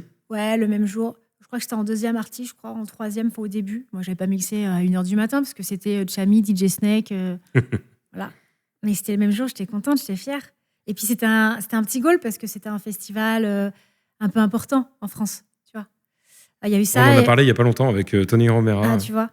Ouais. Et Et je me souviens, il y avait ça. Et je me souviens, j'avais rencontré d'ailleurs ce soir-là, j'avais rencontré Hardwell. Je lui avais parlé et tout. Et j'étais fan de lui. J'adorais Hardwell. C'était fou. En fait, c'était toutes ces choses condensées, en fait, tu vois, qui font que je me rappelle. Au Mexique, surtout. Au Mexique, les festivals que j'ai pu faire. Ouais, ce que j'ai pu faire. Surtout le public mexicain, c'est une folie. Qu'est-ce qu'il a de différent, le public mexicain ? Écoute, franchement, je sais pas. Une fois, j'avais vu une interview de David Guetta qui disait le meilleur public du monde, c'est le Mexique. Je valide ce qu'il a dit parce que, franchement, pour avoir fait plusieurs pays, j'ai fait le Japon aussi, que je n'avais pas mentionné. Le Mexique, en fait, je peux pas t'expliquer. C'est-à-dire que les gens, ils ont une énergie. Ils te donnent de l'énergie, de l'amour. Enfin, ils n'arrêtent pas. En fait, c'est un public, déjà, tu commences ton set, tout le long du set, ils sont là, t'as même pas besoin de les entraîner. T'as même pas besoin de leur dire, les gars, levez. En France, tu sais... C'est ta meilleure soirée, mais chez eux, c'est normal. On va en France, on va être là, on va dire aux gens, allez, tu vois, on essaye d'instaurer, on essaye de l'idée, tu vois. Là-bas, c'est pas la peine. Du début jusqu'à la fin, ils sont, T'arrives, tu te prends une espèce d'énergie dans le corps. Tu te dis, mais c'est qui ces gens ? Je veux plus partir d'ici. Moi, je veux rester là à chaque fois. C'est pas possible. Chaque pays a sa spécificité. Je me souviens, quand j'avais mixé au Japon, ce qui m'avait surpris, c'est qu'ils adorent les breaks. En France, les breaks, ils aiment pas. Ils aiment quand il y a le drop. Ils aiment quand il y a la montée. Tu fais monter. Le drop, il pète. Les gens... au Japon, quand il y a le break et que c'est planant, ils sont là, ils crient et tout, ils sont en extase parce qu'ils aiment ce côté planant. D'accord. Qu'il n'y a pas en France. Et c'est vrai que chaque public dans chaque pays est différent. Voilà, c'est... Après, t'en as qui sont plus ou moins un peu pareils, que tu peux comparer. C'est pareil aussi Taïwan. J'ai fait des festivals à Taïwan. C'était pas mal aussi l'énergie. J'ai pas fait la Corée du Sud. C'est le seul pays que j'ai pas fait en Asie. T'as tellement fait de clubs et de scènes. L'Indonésie aussi, j'ai fait. J'ai fait une grosse tournée. Je suis partie 3 semaines en Indonésie. T'as des galères qui te viennent en tête comme ça pour nous partager des anecdotes ? Je sais pas. Alors, en Indonésie, quand je suis partie, c'était un peu avant le Covid en plus. En Indonésie, j'avais un appart à Jakarta, exactement, et j'avais 3 dates par semaine. Donc, je prenais un vol, je partais au fin fond, je revenais. Enfin, voilà, c'était cool. Et j'avais toute une équipe autour de moi, photographe, tour manager et tout ça. Et un jour, on prend l'avion, et le soir, on rentre, mais en fait, tout le monde était malade, mais malade à mourir, quoi. Et on a dû aller à l'hôpital et tout. Il nous dit « Oh, it's okay, it's a flu ». Le flu, en fait, c'est la grippe. Sauf que c'était aussi violent qu'un Covid, quoi. Franchement, mais ça nous a déglingués. Alors, tous les hommes avaient de la fièvre, les femmes n'avaient pas de fièvre. On était tous mal. Et donc, on va à l'hôpital, on prend des médicaments qui nous font sur mesure. Hein. Donc, les mecs te construisent les gilules dans un truc derrière. T'attends 1 heure, ils te donnent les machins dans un sachet. Voilà, faut manger ça maintenant. Ok. Écoute, je sais pas ce qu'il y avait dedans.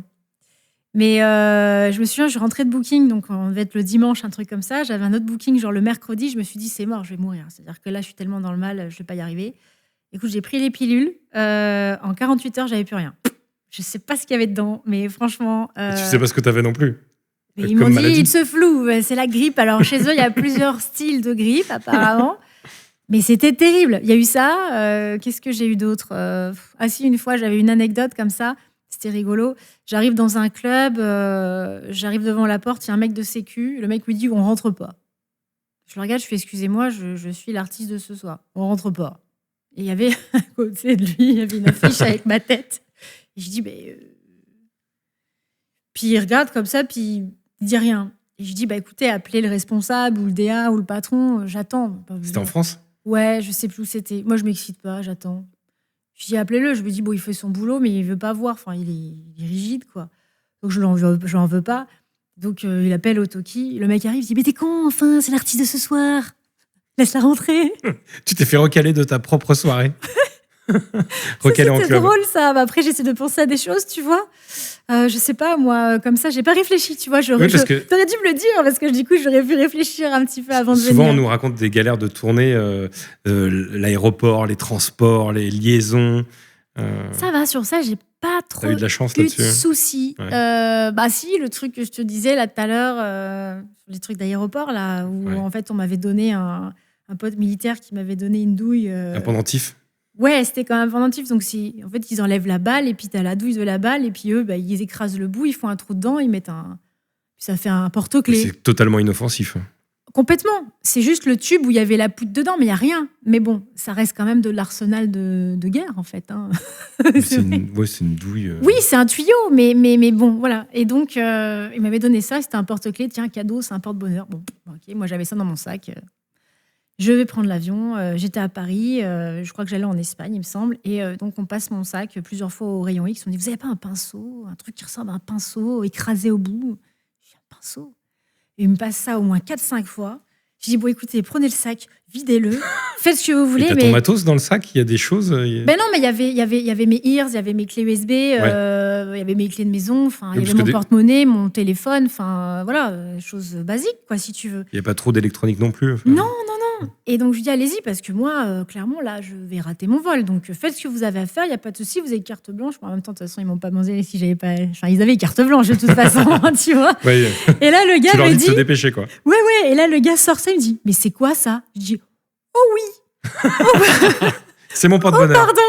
J'avais pas fait le lien. Il me dit, vous savez que c'est de l'arsenal français, ça. Enfin, oui, c'est vrai que oui, pour le coup, oui. Mais bon, il y a rien, c'est pas une balle, il y a rien. Ouais, mais ça, c'est interdit, donc à la destruction. Mais je dis, mais cadeau, mais je vous le donne, prenez-le. Moi, tout ce que je voulais, c'était prendre mon vol, quoi, tu vois. Donc, ouais, j'ai eu ça. Et je savais pas, moi, en fait. Je savais pas. C'était complètement inoffensif, puisque c'était juste un tuyau, en fait. Un tuyau en métal, quoi. Avec le recul, qu'est-ce qui est le plus dur? C'est de se lancer ou c'est de se renouveler aujourd'hui? Aujourd'hui, c'est difficile, Non, mais... c'est difficile cette question parce que moi j'ai commencé à une époque qui était différente d'aujourd'hui. Je pense que les gens d'aujourd'hui n'ont pas les mêmes problèmes que moi et vice versa. Je pense que en fait, quand tu es un artiste et que tu as fait quelque chose de cool ou que tu as réussi à avoir du succès à un moment donné, de toute façon la carrière de quelqu'un, elle est jamais comme ça tout le temps. Elle monte, elle redescend un peu, elle remonte, elle redescend. C'est un serpent. Les gens qui imaginent que genre tu pars de là et que tu fais que comme ça, c'est une hérésie. À un moment donné, si tu veux, tu es obligé de redescendre. Tu prends n'importe quel gros DJ de ce monde, il y a eu des moments où ils étaient en haut, après ils redescendent parce qu'ils ont besoin aussi de se retirer pour réfléchir à quelque chose de nouveau, tu vois. Je pense que ce qui est compliqué, c'est de durer. Je pense que c'est compliqué de durer parce qu'il faut tout le temps se remettre en question. Se renouveler. Se renouveler. Moi, tous les matins, quand je me lève, c'est l'angoisse. Parce que tous les matins, je me dis, OK, nouveau jour, tout ce que tu as fait hier n'existe plus. En fait, ma vie, c'est comme une story Instagram. C'est terrible. C'est du consommable. C'est du consommable. Et en fait, c'est la société qui veut ça. C'est le monde dans lequel on est. Et même si tu as fait une énorme soirée, genre il y a 10 ans ou il y a 5 ans, ou que tu as eu peut-être un prix ou quoi, tout le monde s'en fout. Parce que maintenant, ce matin, quand tu vas te réveiller, tout ça n'existe plus. Et alors, ça remet les compteurs à zéro à chaque fois. Quel est ton conseil pour les jeunes qui nous regardent ou qui nous écoutent sur les plateformes en ligne? Ça dépend dans quel sens le conseil par rapport à quoi pour faire avoir une comment carrière. Mieux appréhender tout ça, ces montées, ces descentes dont tu parles? Mais je pense qu'il faut qu'ils en soient conscients. Je pense qu'il faut qu'ils soient conscients que moi, je compare un peu ce métier à un marathon. C'est pas un sprint. Ouais. C'est une course de fond. C'est long. Aujourd'hui, c'est différent parce qu'avec les réseaux sociaux, tu as des carrières qui se font très vite d'un coup. Alors que même si moi, quelque part, j'ai eu cette chance de connaître, entre guillemets, ce projet qui a pété, c'est un peu la chance du débutant, parce que bon, c'est vrai qu'il y a des gens, des fois, ils attendent 10 ans, 15 ans avant de faire un tube. Parce que les gens, ils te disent « Ah, mais t'as qu'à refaire un tube ». Mais moi, cette question-là, elle me rend dingue, parce que c'est comme si tu disais « Ah, bah t'as qu'à gagner au loto ». Tu sais pas, en fait. Il y a autant de chances de gagner au loto que faire un tube, c'est ça que tu dis. Mais tu sais pas. Alors, peut-être pas. Il y a peut-être plus de chances de faire un... Je sais pas comment tu vois la chose. Mais tu sais pas. Tu sais pas parce que même très souvent, des fois, il y a des projets qui tiennent grave à cœur, que t'aimes beaucoup, et en fait, ils marchent moins bien que des projets que t'aimes moins bien. Ça arrive aussi, ça. Et ça, c'est hyper dur quand les gens dans le public qui disent à des artistes « Ouais, refais-nous ça, refais-nous un tube ». Mais ils se rendent pas compte la difficulté, l'angoisse que ça peut porter à un artiste, parce que c'est dur. C'est dur. Quand tu as des mecs qui arrivent à avoir des carrières qui sont numéro 1 Billboard et tout, machin, ils arrivent au bout de leur projet, ils se disent « Et là, maintenant, je fais quoi ?» T'imagines la pression ? La pression. Et qu'importe le niveau où tu es, en fait. La pression, tu l'as, en fait, qu'importe le niveau où tu es. Parce qu'il faut toujours que tu fasses quelque chose de nouveau. Tu fais quoi, toi, pour te recentrer quand tu sens que ça part un peu dans tous les sens et que... Je coupe tout. Tu coupes le téléphone ? Non, pas le téléphone, mais genre, je veux plus mixer pendant 2 semaines. J'écoute plus de musique, j'écoute de la musique autre, du Hans Zimmer, je fais d'autres choses. En fait, le monde du DJ, pour moi, je me dis, hop, il n'existe plus. Je me focalise sur plein d'autres choses. Parce que j'ai un trop-plein. Donc, j'ai besoin de vider, de purger. Voilà, c'est ma façon de faire. Donc des fois, il y a des moments où je fais des pauses, même sur les réseaux sociaux. C'est-à-dire que des fois, on va me voir. Des fois, pendant 2 semaines, 3 semaines, on me voit plus. Alors, ceux qui me suivent, ils sont au courant. Ils savent que ça fait partie de mon bien-être psychique, que j'ai besoin d'avoir ces pauses-là, que j'ai besoin d'avoir des moments où j'existe plus, où il faut me foutre la paix. T'es pas dans la course sans arrêt. Non, je peux pas être comme ça. Il y en a, ils le font très bien. Je ne suis pas comme ça, je me connais. Parce que ça va m'emmener au burn-out. J'ai besoin d'avoir des moments où je coupe. Si je ne fais pas ça, je vais droit au burn-out. Et t'as une équipe avec toi, t'as des gens qui t'entourent, Oui, proches. j'ai des gens qui m'entourent. J'ai des collaborateurs. J'essaye. Alors après, j'ai pas encore l'équipe énorme que je voudrais, mais ça va, je commence à être pas mal. Et vous êtes combien? On n'est pas beaucoup. On est déjà 2. Donc moi, il y a moi et il y a quelqu'un qui gère, qui m'aide à gérer pour négocier, pour défendre mes intérêts sur les line-up et sur la guerre des slots. C'est quoi la guerre des slots? La guerre des slots. Sur un festival, en fait, si tu veux, tu vas avoir peut-être 10 slots. Donc, c'est des passages. Tu as 1 heure, 1 heure, 1 heure, 1 heure, ce qu'on appelle un slot. Et le but, c'est que quand tu as un agent ou quoi, c'est qu'il défend les intérêts de son artiste. Parce que si son artiste, par exemple, il a une musique, par exemple, qui est assez énergique, le but, c'est qu'il passe soit au milieu, soit à la fin, mais pas au début. Parce qu'au début, il vaudrait mieux un artiste qui a une musique plus douce. Mais des fois, tu as des managements qui disent « Non, mon artiste, il joue des trucs à 120 BPM, mais moi, je veux qu'il passe en dernier. » Enfin, tu vois, c'est ça, la guerre des slots. Ils placent leurs artistes. C'est parfois pas forcément la musique qui va déterminer le passage. Pas forcément. C'est plus la popularité. La popularité, le management. Le management. Oui, ceux qui arrivent à jouer des coudes ou pas, quoi. Ouais, parce que y en a, ils sont dans des gros managements, donc forcément, les mecs, ils défendent les intérêts de leurs artistes, et c'est normal, tu vois. Donc, c'est important aussi d'avoir des gens qui défendent tes intérêts aussi, pour être placé au mieux, pour que du coup, tu t'éclates au mieux, en fait. Que tu te sentes pas frustré non plus. C'est important, tu vois. Donc, non, il y a ça. Et puis après, il y a des gens avec qui je travaille pour l'image, la vidéo. De temps en temps, je fais appel aussi des photographes, des choses comme ça. Et puis après, c'est des rencontres. Des rencontres de personnes. Puis après, moi, je laisse aussi faire la vie parce que je me dis, si c'est aligné, c'est que ça devait se faire. Ça sert à rien de vouloir quelque chose et de foncer dans un mur. Non, il faut que les choses, elles soient fluides. Si elles sont fluides, c'est parce que ça devait être pour toi. Avec tout ce que tu nous as dit, il y a beaucoup de choses de ta vie qui se sont passées comme ça. Oui. Oui, parce qu'en fait, si tu m'avais posé cette question-là, genre à 10 ans, je t'aurais dit, ah bon, je vais faire tout ça, moi? Mais c'est extraordinaire. Je savais pas. Non, parce que je te dis, moi, je pensais... J'avais pas de référent. J'avais pas un papa DJ. J'avais pas un grand frère DJ. Je savais pas ce que c'était, moi, un DJ, moi, quand j'avais 10 ans. J'en voyais pas à la télé. Il n'y en avait pas. Tu vois, il y en avait sur des compiles. 90, là... DJ machin, mais c'était opaque, tu vois, c'est pas comme maintenant. Les jeunes d'aujourd'hui, les gamins aujourd'hui, ils ont 10 ans, ils disent « Ah, je vais être DJ star ». Forcément, sur les réseaux, tout ça, on est vachement beaucoup plus mis en lumière, quoi. Donc voilà. Aujourd'hui, tu joues de la musique que tu produis aussi. Ouais. Tu as pris une toute autre direction. Tu peux nous parler de cet électro-techno là, qui marche super bien en ce moment? Alors du coup, c'est vrai que je t'expliquais tout à l'heure, donc j'étais en EDM, parce que ce que j'aimais, c'était l'énergie. J'ai pas été dans l'électro-techno parce que c'est genre à la mode. C'est parce que moi, c'est l'énergie. Ouais. L'énergie qui m'attire. Il y a certains styles de musique, je pourrais pas, parce que je m'ennuierais. Parce que c'est trop low pour moi. J'ai besoin d'avoir une tension, j'ai besoin d'avoir une énergie, j'ai besoin d'avoir faut que ce soit intense.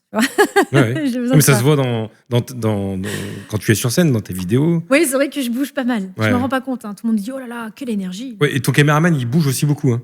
Ça dépend des gars, mais il y en a qui font des effets et tout. Mais souvent, chaque fois, on me dit, oh là là, qu'est-ce que tu bouges sur scène? Mais moi, quand je suis... tu sautes dans tous les sens. Ouais. Je me rends pas compte. Ouais. Moi, j'ai l'impression de ne pas être quelqu'un qui bouge, en fait. Je sais pas, je vis le moment, je calcule pas tout ça. Je suis dans mon trip, en fait. Je vois pas tout ce qui est autour. Des fois, même les gens qui sont avec moi, je leur dis, attention, par contre, si tu veux me filmer, si tu veux que je te regarde, t'hésites pas à me taper. Hein, parce que moi, je suis dans mon délire, je vous vois pas. Hein. C'est-à-dire qu'il pourrait y avoir un mec à côté qui allume un feu, je le verrai pas. Hein. Je suis dans mon truc, moi. Ouais, voilà. Et donc, du coup, je suis partie de l'EDM. Après, je suis partie en bass house. En bass house, c'était cool, mais en fait, ce qui manquait un petit peu, c'est que ce côté mélodieux. Quand je faisais des sets qui étaient full bass house, j'étais un peu obligée de faire des sets un peu hybrides, tu vois, Tekars bass house, parce que j'avais besoin un peu de cette mélodie, de cette, tu vois. Et alors, c'est vrai que je suis partie donc plus en électro-techno. Je suis plus en ce que j'appelle la techno-bounce. Techno-bounce. J'aime bien aussi l'eurotrance. C'est pas de l'eurodance, hein. L'Eurotrance, c'est un peu, tu sais, avec les synthés un peu à l'époque, des titres un peu techno qu'on avait.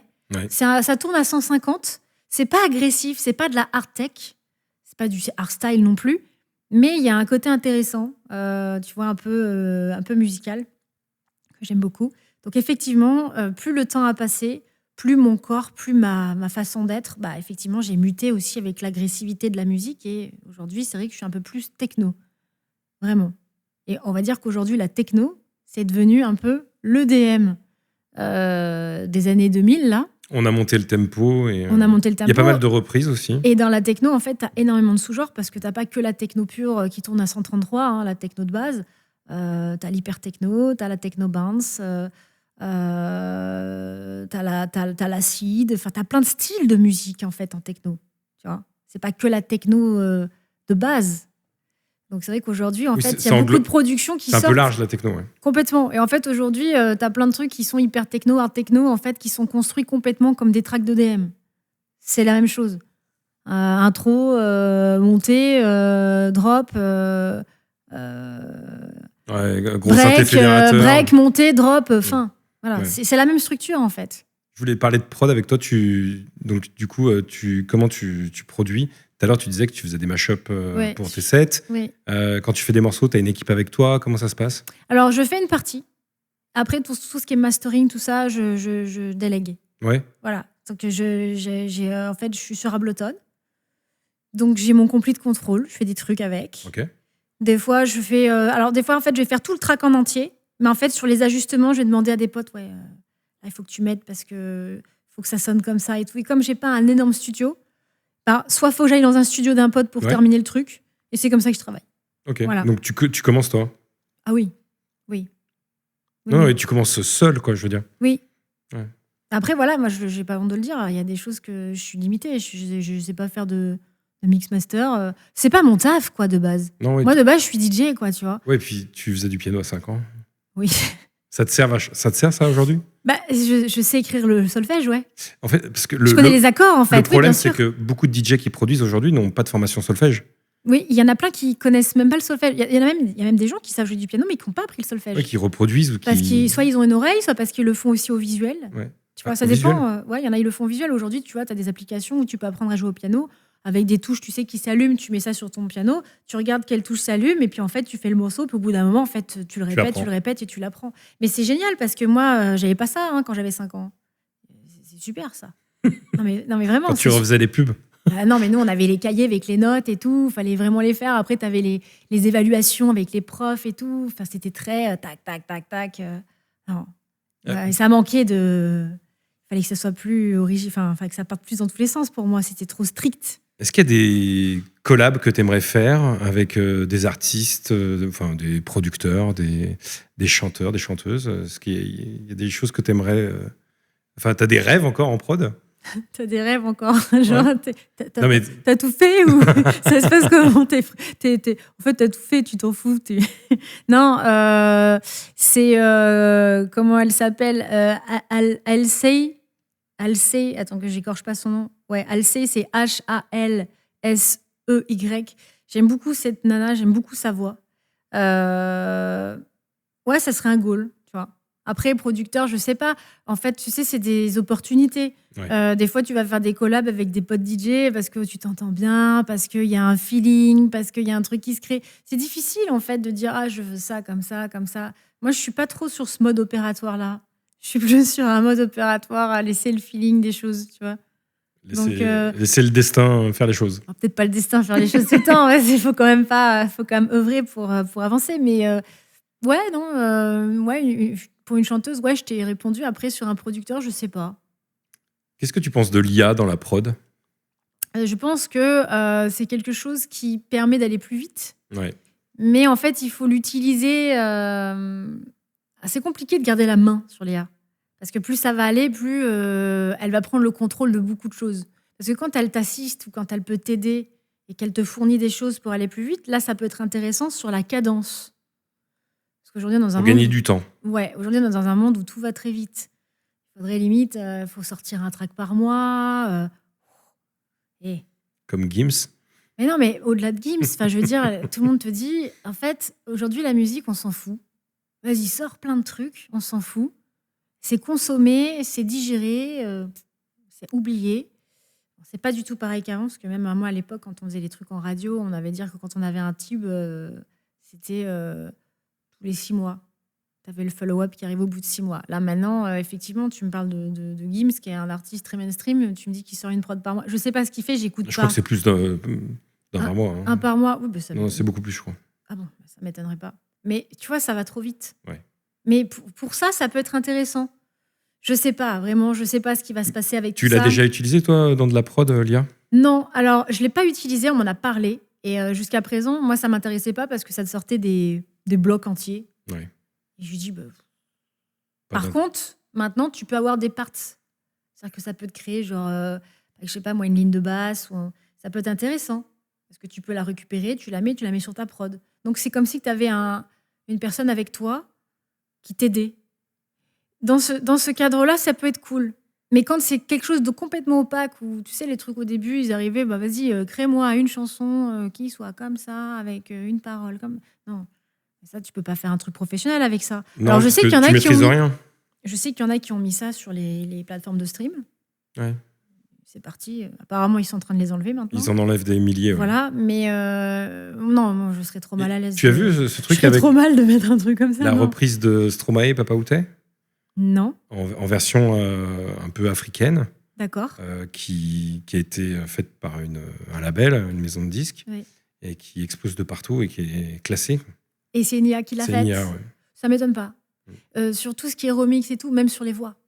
Sur les voix, l'IA, c'est une folie. Je veux dire, il y en a plein d'ailleurs qu'on fait des remixes et puis en fait ils s'en fichent, ils strike les droits parce que en fait c'est pas les chanteurs dessus, c'est l'IA. Donc en fait c'est rejoué, c'est replay. Voilà, hop, façon de contourner le truc de façon légale. Merci l'IA. Voilà. Qu'est-ce que tu penses de la scène électro aujourd'hui ? On en a un petit peu parlé sur ton changement de musique, mais quelle est ta vision toi aujourd'hui sur la scène électro ?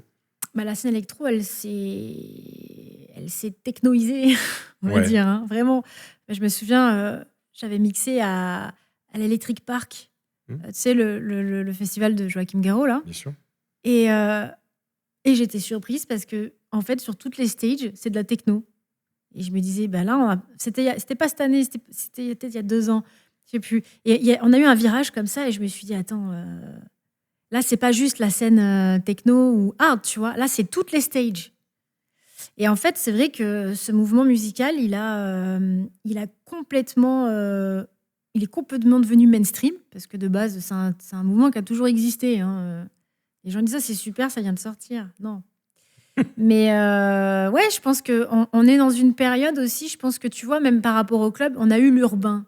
Pendant 10 ans, qui était en maître. Même au niveau des maisons de disques, hein, parce que les maisons de disques, ils font que des projets urbains. Ils font plus de projets comme à l'époque de Sean Drive, électro, machin. Pas trop. Il y en a très peu, ouais. Très peu, parce que c'est pas la demande. C'est l'urbain, rap français.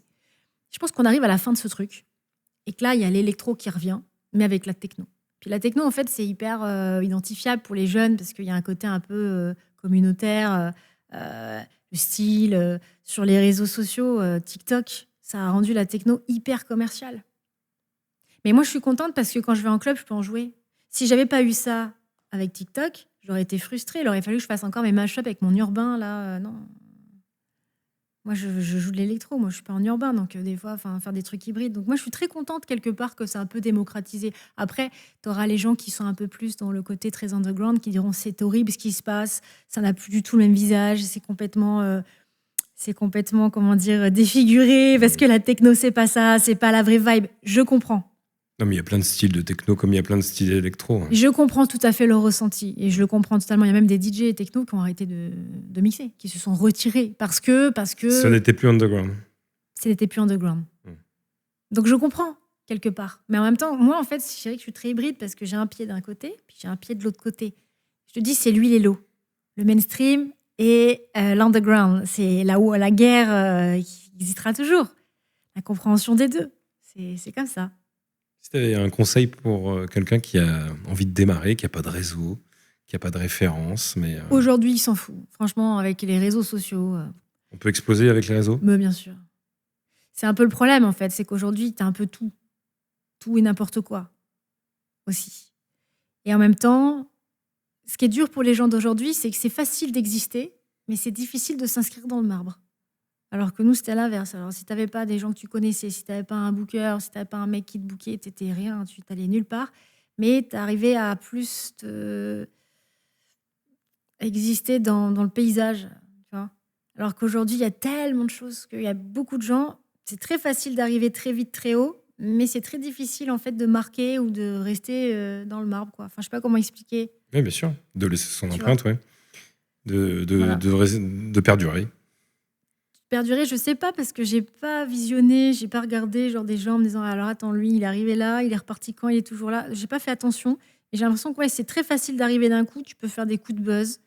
Mais est-ce qu'on se souviendra de toi dans 10 ans? Tu vois? C'est ça.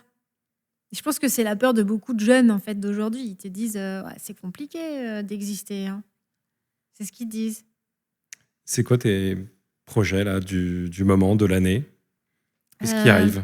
Alors là, j'ai un track. Bon, après l'interview, je sais pas quand est-ce qu'elle sera diffusée, mais j'ai un track qui sort demain. Et j'ai un autre track en préparation qui sera. Donc ce track-là, on va dire que c'est techno bounce, un peu techno progressive bounce. C'est plus un titre de stream. C'est pas un titre forcément de festival. Tu vois, j'aime bien faire un titre très dance floor et un titre très SoundCloud. Enfin, comment t'expliquer, Ouais, j'ai compris. tu vois. J'aime bien faire ça. Des fois, il n'y a pas de règle. Hein. Des fois, il y en a 2 qui sont très club, puis des fois, il y en a 2 qui sont plus chill, ou, tu vois.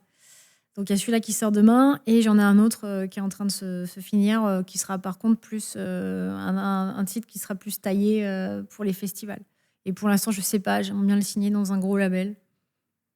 Je ne peux pas te dire, j'en sais rien, je ne suis pas encore à la phase de négociation. Mais voilà. Un petit peu là ce qui arrive, et puis continuer à développer un petit peu mon image, plus axer plus le côté festival pour moi, parce que c'est ce qui m'anime aujourd'hui, c'est ce que j'ai envie d'offrir. Je pense que l'autre partie, je laisse très bien la faire, mais en fait j'ai donné. Donc non, mais c'est vrai. D'autres choses maintenant. Ouais, parce que j'ai envie que les gens ils me laissent aussi m'exprimer, et qui me disent Oriska, c'est pas que ça. Oriska, c'est pas que une nana qui a fait un titre qui s'appelait Some People avec Ocean Drive. C'est pas que ça. Et ça, c'est dur aussi, parce qu'il y a des gens qui m'ont connu sur ce projet, qui sont restés bloqués. Ils sont Keblo en 2009, et ils te disent quand est-ce que tu refais Ocean Drive et tout. Puis tu as une autre partie, alors ça, c'est allez, 15%. Tu as une autre partie qui a grandi avec moi. C'est-à-dire qu'ils m'ont connu là.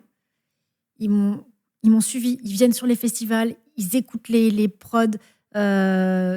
Ils sauvent mes prods sur les trucs de stream, là, tu vois, ils les écoutent. C'est une vraie commu. Une vraie commu. Et t'en as d'autres, en fait, ils sont même pas au courant de ce que j'ai fait avant. Et même s'il faut, ils aimeraient pas du tout. Et ils aiment ce que je fais maintenant. Donc, en fait, c'est très partagé. J'ai un parcours, en fait, avec plein de gens qui me suivent, avec diverses histoires. C'est ça qui est cool, en fait. Ça qui est beau. Mais je veux pas que les gens se disent, voilà, Oriska, elle a fait ça, donc toute sa vie, elle fera ça. Non. C'est pas que ça. On est à la fin de l'émission, et souvent, on demande à nos invités qui c'est qu'ils imagineraient dans le siège. Dans le siège en face. Et avant que tu me dises qui c'est que tu imagines et si tu avais une question pour cette personne, il y a DJ Mast qui nous a parlé de toi. Ah, la question. Et qui nous a posé une question. Oh, putain. Qu'est-ce qu'il a dit? Il nous a demandé... c'est très simple. Comment tu imagines les clubs dans 5 ou 10 ans? Waouh. Eh ben, je ne sais pas trop en vérité, parce que est-ce que l'IA sera là?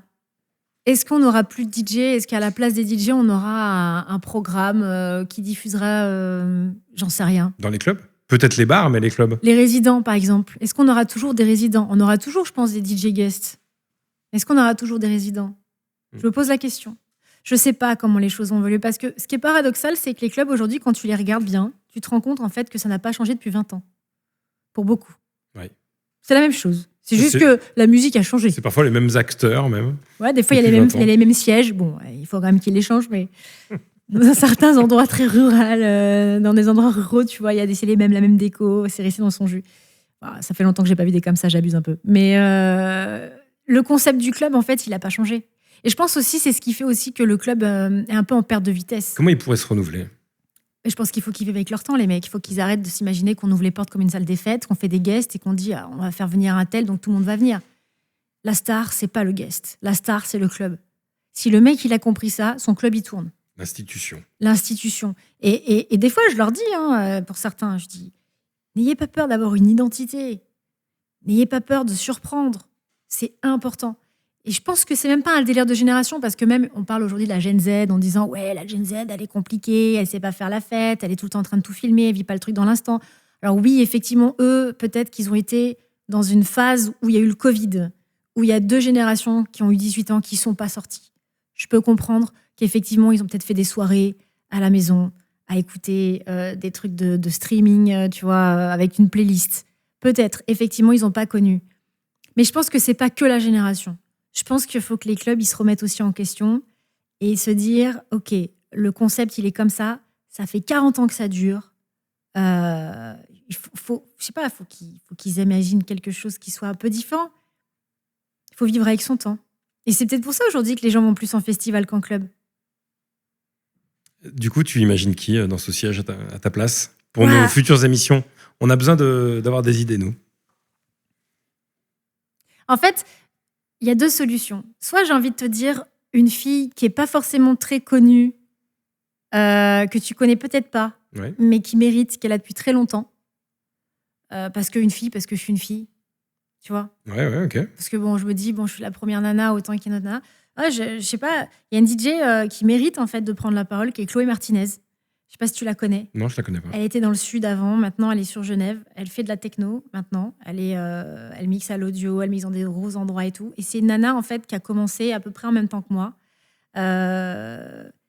qui a une vraie valeur, qui a une vraie vision. Voilà.